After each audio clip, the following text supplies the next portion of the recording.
Welcome back everyone. आज Python programming series के इस सेकेंड पार्ट में हम देखेंगे कि पाइथन लैंग्वेज को किसने बनाया, क्यों बनाया, कब बनी थी ये लैंग्वेज और पाइथन इतना आखिर फेमस क्यों हो रहा है दिन बर दिन। दोस्तों, पाइथन प्रोग्रामिंग लैंग्वेज की फेमस या पॉपुलैरिटी जो हो रही है वो आप देख रहे होंगे कि वेब डेवलपमेंट का क्षेत्र हो, आर्टिफिशियल इंटेलिजेंस का क्षेत्र हो, इंटरनेट ऑफ थिंग्स की एक जो फील्ड आई है नई इमर्ज हो रही है उसका क्षेत्र हो, उन सभी क्षेत्रों में पाइथन को बहुत ही ज़्यादा पसंद किया जा रहा है। और सभी जितने भी पहले के प्रोग्रामर, सॉफ्टवेयर इंजीनियर हो या पहले के प्रोग्रामर हो कुछ, वो सब भी पाइथन में काफ़ी ज़्यादा इंटरेस्ट दिखा रहे हैं। बिग डेटा को भी संभालने में आज के समय में पाइथन का यूज़ किया जा रहा है। पाइथन इतना फेमस है, गूगल में अभी तक कई ऐसे पार्ट हैं गूगल के, ऐसी कई सर्विसेज हैं जिनमें पाइथन का यूज़ किया जाता है उनके प्रोग्रामर्स के ज़रिए। आपका यूट्यूब पाइथन प्रोग्रामिंग लैंग्वेज के थ्रू ही बना है। आपका पाइथन के अलावा आप कह सकते हैं ड्रॉप बॉक्स भी आपका पाइथन के थ्रू बना है। नेटफ्लिक्स आपका पाइथन पे इफेक्टेड है, पाइथन से ही बना है। सो बहुत सारे रीज़न है और मल्टीपर्पज़ प्रोग्रामिंग लैंग्वेज है। सो इस पाइथन प्रोग्रामिंग लैंग्वेज को एक्चुअल में कोडिंग स्टार्ट करने के पहले कुछ बहुत ही इंपॉर्टेंट टॉपिक्स है इसके बारे में या इसकी हिस्ट्री है, हम उसे एक बार अच्छे से समझ लेते हैं। उसके बाद हम एक्चुअल कोडिंग के बारे में शुरू करेंगे। बट दोस्तों, उससे पहले यदि आपने पाइथन पार्ट 1 नहीं देखा है, पाइथन का पहला वीडियो नहीं देखा इस सीरीज़ का, तो आपसे रिक्वेस्ट है कि आप चैनल के प्लेलिस्ट में जाके उस वीडियो को ज़रूर देखें, क्योंकि उसके बाद आपको इस पार्ट को समझने में कुछ ऐसे शब्द इसमें आएंगे, उनको समझने में ज़्यादा प्रॉब्लम नहीं होगी। सो दोस्तों, चलिए हम इसे स्टार्ट करते हैं। पाइथन की हिस्ट्री से शुरू करते हैं। नोटपैड हमने ओपन कर लिया यहाँ पे। दोस्तों, पाइथन प्रोग्रामिंग का जो इतिहास है वो कुछ इस प्रकार से शुरू होता है। गीडो वैन रोसम जो कि नीदरलैंड में जिनका जन्म हुआ था नीदरलैंड में, और 1982 में 1956 में इनका जन्म हुआ था, और 1982 में इन्होंने मास्टर्स डिग्री ली थी इन्होंने कंप्यूटर साइंस एंड मैथमेटिक्स के फील्ड में। मैथमेटिक्स और कंप्यूटर साइंस के सब्जेक्ट से इन्होंने मास्टर्स डिग्री ली थी यूनिवर्सिटी ऑफ एम्स्टर्डम से। After completing his masters degree in mathematics and computer science, उन्होंने जॉब ज्वाइन किया है नेशनल रिसर्च इंस्टीट्यूट में, नीदरलैंड के नेशनल रिसर्च इंस्टीट्यूट में। ध्यान रखिएगा दोस्तों, इंस्टीट्यूट में CWI जो कि नेशनल रिसर्च इंस्टीट्यूट था नीदरलैंड का, और जिसका फुल फॉर्म है Centrum Wiskunde and Informatica. Centrum Wiskunde and Informatica में इन्होंने जॉब ज्वाइन किया एज अ रिसर्च स्कॉलर।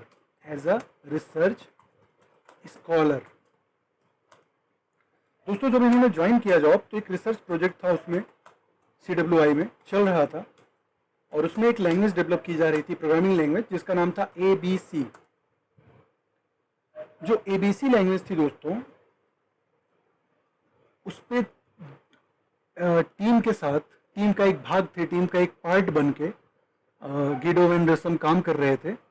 और ABC के बनने के पहले ABC प्रोग्रामिंग लैंग्वेज भी जो बन रही थी वो भी आपकी इसलिए बन रही थी ताकि थोड़ी सी, और इसके पहले की कुछ ओल्ड लैंग्वेज जैसे कि बेसिक, पास्कल, ये भी आपके दोनों बेसिक और पास्कल, ये भी दोनों आपकी प्रोग्रामिंग लैंग्वेज ही हैं, बहुत पुरानी है ये।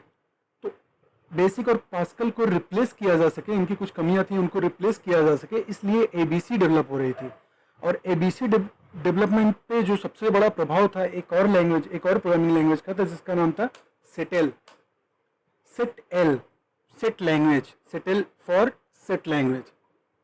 सेट मीन्स, जो आपने पढ़ा होगा इंटरमीडिएट में या फिर आपने हाई स्कूल की मैथमेटिक्स में पढ़ा होगा, समुच्चय होते थे, हिंदी में समुच्चय कहते हैं, सेट थ्योरी होती थी, समुच्चय सिद्धांत। तो सेटल मतलब उसी कॉन्सेप्ट पर, मैथमेटिक्स के उसी कॉन्सेप्ट पर आपका सेटल लैंग्वेज आधारित था। सेटल लैंग्वेज आपका 1969 में बनकर तैयार हुआ था और इसका प्रभाव पूरी तरीके से पड़ा था एबीसी के बनने पर। मतलब एबीसी लैंग्वेज जो आपकी थी वो प्रभावित थी सेटल के कॉन्सेप्ट से। और एबीसी बनाने का जो मुख्य उद्देश्य था, एबीसी प्रोग्रामिंग लैंग्वेज को बनाने का, निर्माण करने का जो मुख्य पर्पस था, वो रिप्लेस करना था कि बेसिक और पास्कल प्रोग्रामिंग लैंग्वेजेस को रिप्लेस कर दिया जाए। अब देखिए यहाँ पे, जब एबीसी प्रोग्रामिंग लैंग्वेज के रिसर्च प्रोजेक्ट पर गिडो वैन रसम इसका पार्ट बनके, इसका हिस्सा बनकर काम कर रहे थे, तो उस दौरान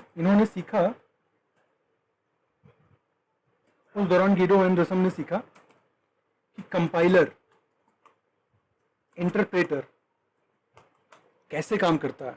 उसको गहराई से उसकी वर्किंग जानी और बहुत सारे चीज़ जो प्रोग्रामिंग लैंग्वेजेस के डेवलपमेंट में, निर्माण में यूज़ होती हैं, बहुत सारे ऐसे टेक्नोलॉजीज़, उन सब के बारे में गहराई से सीखा। कई साल तक, काफ़ी साल तक वहाँ पे उन्होंने काम किया शुरुआती वर्षों में। आफ्टर दैट जब एबीसी लैंग्वेज में इनको कुछ कमियां, जब एबीसी लैंग्वेज बन गई तो इनको कुछ कमियां उनमें महसूस हुई एबीसी लैंग्वेज में। तो इन्होंने तब इनके दिमाग में आया, गिडो एंड रसम के दिमाग में आया कि क्यों ना एक ऐसी लैंग्वेज डेवलप की जाए जिसमें एबीसी की सारी कमियों को दूर किया जाए, जो काम करने में आसान हो, मतलब स्ट्रेट फॉरवर्ड उसके सिंटैक्स हो, उसकी कोडिंग स्टाइल एकदम स्ट्रेट फॉरवर्ड वे में हो, आसानी से चीज़ों को वहाँ इम्प्लीमेंट किया जा सके।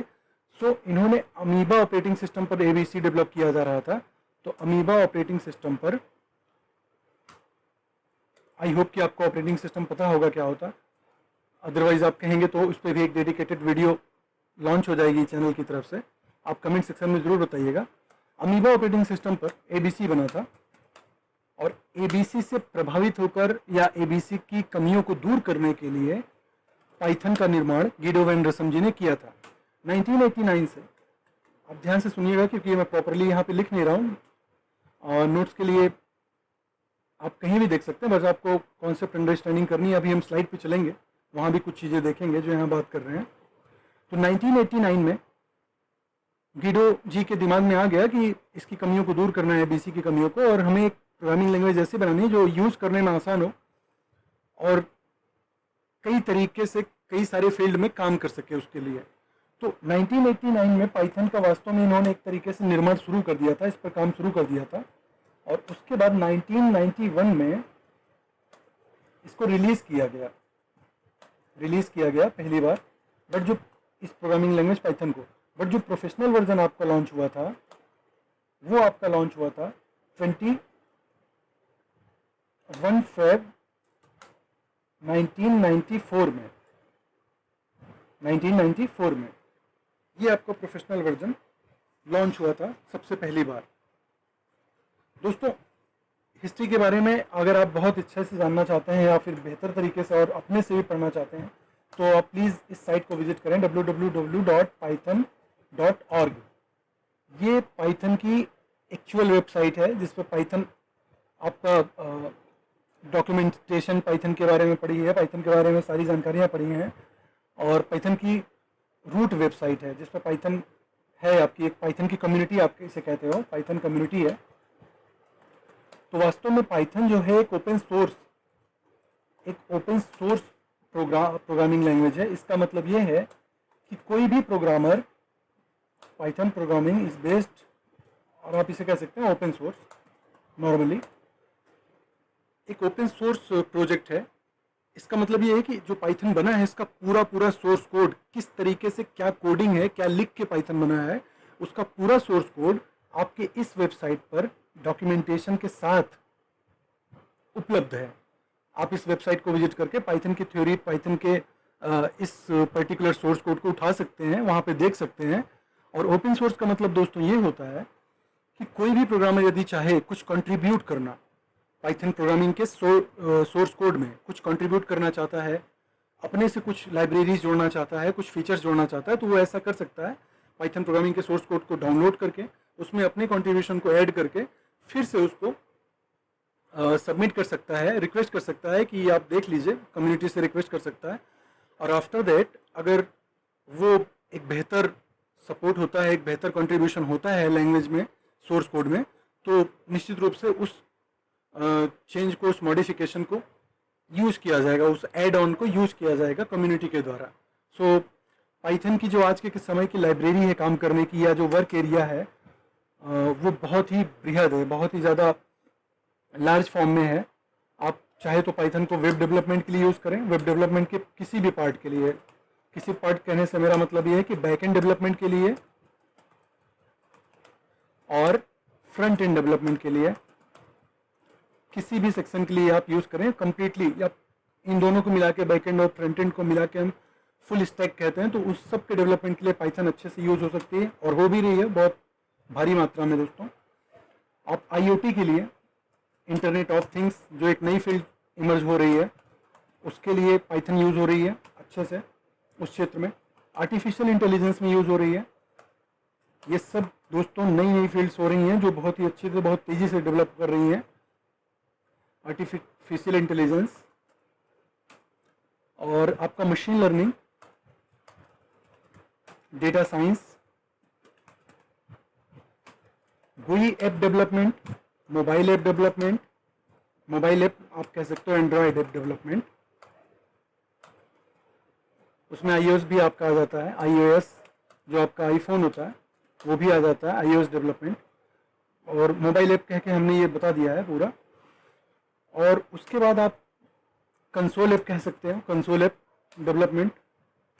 कंसोल जो कि ब्लैक एंड वाइट स्क्रीन होती है, जैसे डॉस की स्क्रीन आपने देखी होगी, जहाँ पे इंटरेक्टिव मोड होता है आपका, टेक्स्ट बेस्ड सॉफ्टवेयर एप्लीकेशन होते हैं, तो कंसोल ऐप डेवलपमेंट हो गया। डेस्कटॉप एप्लीकेशन जो बनते हैं आपके कंप्यूटर के, जो एप्लीकेशन प्रोग्राम होते हैं, उन सभी के डेवलपमेंट में आपका पाइथन भारी मात्रा में यूज करने में सक्षम है। क्यों? क्योंकि पाइथन प्रोग्रामिंग लैंग्वेज के पास जो इसकी लाइब्रेरी है वो बहुत बड़ी है। इसमें इसकी लाइब्रेरी, पाइथन प्रोग्रामिंग लैंग्वेजेस की लाइब्रेरी में बहुत सारे ऐसे फंक्शन हैं, बहुत सारे ऐसे मॉड्यूल्स हैं जो प्रत्येक, इन सबको जो हमने लिखा है पार्ट को या अलग अलग क्षेत्र को, उन सब में प्रोग्रामिंग करने वाले फीचर्स उपलब्ध हैं। जो पाइथन प्रोग्रामिंग लैंग्वेज की आपकी लाइब्रेरी है, मॉड्यूल है, वो इतनी रिच है, इतनी ज़्यादा उसमें मॉड्यूल और फंक्शंस हैं कि इन सभी क्षेत्रों में ये काम करने के लिए पाइथन को बहुत ही पावरफुल लैंग्वेज बनाते हैं। आई होप कि आप यहाँ तक समझ पाए होंगे बातों को। अगर कोई प्रॉब्लम हो दोस्तों तो आप कमेंट सेक्शन में ज़रूर उसे बताएं। सो अब हम चलते हैं थोड़ा सा स्लाइड पे। हमने यहाँ पे देख लिया कि सेटल से प्रभावित होकर आपकी ABC लैंग्वेज बनी। ABC से कमियों को दूर करने के लिए गिडो एंड रसम ने पाइथन का निर्माण किया और 1994 में इसका पहला प्रोफेशनल वर्जन लॉन्च किया गया था। वैसे जो रिलीज़ हुआ था पाइथन का वर्जन, वो आपका 1991 में रिलीज़ हो चुका था, 20 फरवरी 1991 में। और 1989 दिसंबर में पहली बार इस पर काम स्टार्ट किया था गिडो एंड रसम जी ने। सो आज पाइथन पार्ट 2 में इंट्रोडक्शन का हिस्ट्री हम देख चुके हैं नोटपैड पे जाके, और अब हम देखेंगे पाइथन के कुछ ऐसे फीचर्स के बारे में जिसकी वजह से पाइथन इतना फेमस है। वैसे तो हमने देख लिया कि वेब डेवलपमेंट है, ऐप डेवलपमेंट है, GUI बेस्ड जो एप्लीकेशन बनते हैं, कंसोल बेस्ड जो एप्लीकेशन बनते हैं, उन सब के डेवलपमेंट में बहुत ही अच्छी तरीके से बहुत बढ़िया भूमिका निभा सकता है पाइथन अपने रिच लाइब्रेरीज की वजह से। तो उस लेवल पे तो हमने समझ लिया कि पाइथन क्यों इतना पावरफुल है। पर थोड़ी सी कुछ चीज़ों को देखना है पाइथन की चीज़ों को, और इसके लिए हम चलते हैं पहले गिडो एंड रसम जी को देख लेते हैं। आपने अगर नहीं देखा हो तो आप देख लीजिए। ये हैं गिडो एंड रसम जी, एक जीनियस मैन, और ये इनके बारे में थोड़ी डिटेल मैंने यहाँ पे डाल दी है सो दैट कि आप यहाँ पे देख के अपने से खुद समझ सकें क्या सारी चीज़ें हैं। और उसके बाद हम आते हैं पाइथन के, हाँ, इस ऑफिशियल वेबसाइट पे जाके आप पाइथन के बारे में और जान सकते हैं। python.org इसकी एक्चुअल वेबसाइट है। यहीं से पाइथन आपका डाउनलोड किया जाता है, इंस्टॉल किया जाता है, फिर उसके बाद हम उसे यूज़ कर सकते हैं। जो अभी एकदम लेटेस्ट वर्जन मार्केट में चल रहा है जो पाइथन का आया है, वो आपका है 3.9.0, रिलीज हुआ था 5 अक्टूबर 2020 को, और जो करंट अवेलेबल वर्जन है डाउनलोड के लिए वो आपका 3.9.5 है। आई होप कि आप समझ पा रहे होंगे। गाइज, आज के इस पार्ट में हम इतना ही रहने देते हैं और इस वीडियो को यहीं समाप्त करते हैं। अगले पार्ट में हम पाइथन के थ्योरी को, पाइथन के डेफिनेशन को, पाइथन प्रोग्रामिंग के डेफिनेशन को, जो कि बहुत ही वर्सेटाइल तरीके से है, उसको ब्रेक डाउन करेंगे। आप यहाँ पे देख सकते हैं, Python is a general purpose open source interpreted object oriented dynamically typed high level programming language. So ये थोड़ा सा अभी आपके लिए डिफ़िकल्ट होगा और इसको हम जस्ट नेक्स्ट पार्ट में ब्रेक डाउन करेंगे। इसमें से प्रत्येक वर्ड का मतलब उसको देखेंगे, ड्रॉ करके देखेंगे, समझेंगे कि वास्तव में ओपन सोर्स का क्या मतलब है, जनरल पर्पस का क्या मतलब है, जीपीएल एक लाइसेंस होता है उसका क्या मतलब होगा, डायनेमिकली टाइप्ड का क्या मतलब है। इन सब को हम एक तरीके से इस पूरे डेफिनेशन को ब्रेक डाउन करेंगे और अच्छे से समझेंगे ये पार्ट 3 में। और तब तक के लिए आप दोस्तों अपने से प्रैक्टिस करिए। और अगर आप अपने से जानना चाहते हो, काफ़ी कुछ समझना चाहते हो, तो आप प्लीज़ www.python.org वाली वेबसाइट को विजिट करें। अपना ध्यान रखिएगा दोस्तों। हम नेक्स्ट पार्ट से कोडिंग तक आ जाएंगे और हिस्ट्री के पार्ट को हमने काफ़ी सही तरीके से देख लिया है, एक फाउंडेशन बना लिया कि हाँ पाइथन यहाँ तक आने के पहले इस तरीके से डेवलप हुआ था, इसके पीछे की एक हिस्ट्री जान ली है। सो दोस्तों हम मिलते हैं नेक्स्ट पार्ट में, तब तक के लिए अपना ध्यान रखिए और जय हिंद दोस्तों।